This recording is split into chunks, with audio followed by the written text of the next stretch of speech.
আমি জায়নামাজে বসে আল্লাহর কাছে ওয়াদা করেছিলাম আজ যার সাথে বিয়ের প্রস্তাব আসবে তাকেই বিয়ে করব। এখন সেদিন যার প্রস্তাব এসেছিল তাকে বিয়ে না করলে কি গুনাহ হবে?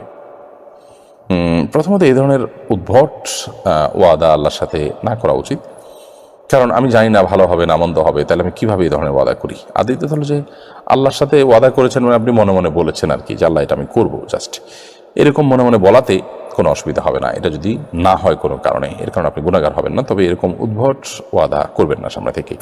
মাহমুদ নাসরিন আপনি লিখেছেন, কোনো খ্রিস্টান ছেলের সাথে কোনো মুসলমান মেয়ের কি বিয়ে জায়েজ আছে?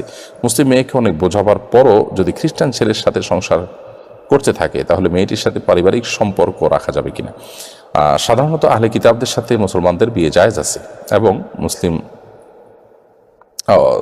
মুসলিম ছেলে খ্রিস্টান মেয়েকে বিয়ে করতে পারে, কিন্তু মুসলিম মেয়ে খ্রিস্টান ছেলেকে বিয়ে করবে না, এটা সুযোগ নেই। এবং আজকালকার যে খ্রিস্টানরা আছে তাদের বেশিরভাগ, এটা বড় অংশ খ্রিস্টান এবং ইহুদিদের, তারা আসলে কোনো ধর্মেই সেরকম বিশ্বাস করে না, তারা একরকম নাস্তিক বলা যেতে পারে। ওই পর্যায়ে যদি হয় তাহলে তো সেক্ষেত্রে বিয়ের প্রশ্নই ওঠে না। অতএব তাকে আপনি বোঝাবার চেষ্টা করেন, সংশোধন করার চেষ্টা করেন, যদি না হয় তাহলে সেক্ষেত্রে তিনি গুনাহে লিপ্ত এবং তার এটা শরিয়া দৃষ্টিকোণ থেকে নাজায়েজ কাজ, সেটা বলাই বাহুল্য।